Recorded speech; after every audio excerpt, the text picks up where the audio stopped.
home. Fox 61 investigative reporter Eric Zager is here now with a story the Department of Correction did not want you to see. Eric. Brent, it's unprecedented in the Connecticut Department of Correction, and the cost to taxpayers is already running into hundreds of thousands of dollars. Those 3 inmates are on round-the-clock, 7-day-a-week suicide watches, but it's not clear what they are necessarily intent on doing harm to themselves. Every minute of every day, Stephen Hayes, Joshua Komisarjevsky, and Leslie Williams have been in prison. Correction officers have sat outside their cells. In prison lingo, it's known as one-on-one.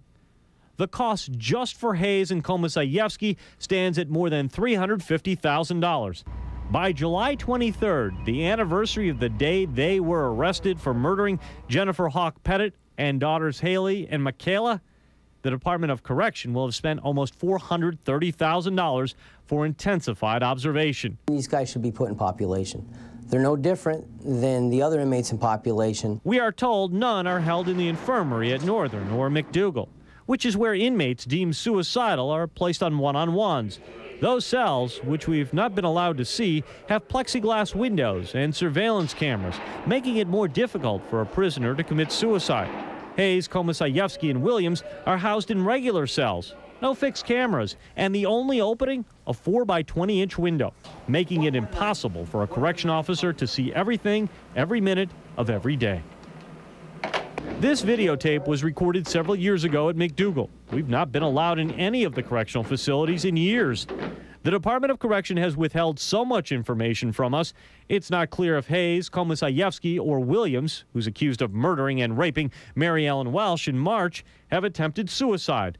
One-on-ones are not uncommon, but veteran correction officer Todd Sokolowski says they've never had so many at one time, and up until now, none lasted for weeks, let alone months. If it takes 2 years, it takes 3 years, I believe that's what we're going to have on one-on-ones. Do the simple math, and eventually we are talking about millions of dollars. Senator John Kissel, Deputy Minority Leader and ranking member of the Judiciary Committee, says the state does not and should not consider what it costs to protect a prisoner. I don't think the state of Connecticut has ever put a dollar value on the health and safety of any individual, even if it's the most horrific criminal that we've ever found. We randomly interviewed a half-dozen people that live in Connecticut. Seemingly, all were of like mind. There's something definitely mentally wrong with these individuals to begin with. I don't know if putting them on suicide watch is the answer. Do I want these guys to be on suicide watch? Absolutely not. Clinical and forensic psychologist Norman Klein says the Department of Correction has a moral and legal obligation to keep all 3 alive. Beyond the legalese and highfalutin psychology, Klein says it's quite simple. They want to cover their ass. They don't want these guys to kill themselves on their watch and be accused for having been less than thorough. In this video, you can see the extreme measures correction officers take to protect themselves during an extraction, the removal of a prisoner. Officers expose themselves to as much or more risk during one-on-ones, left out in the open alone.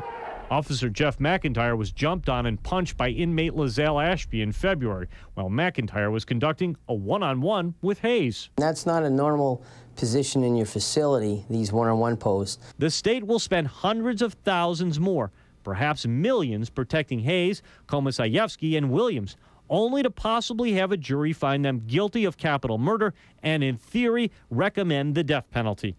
A thought certainly not lost on taxpayer Arnold Flannery. If they're going to commit suicide, then that saves us a lot of money, too. Go ahead.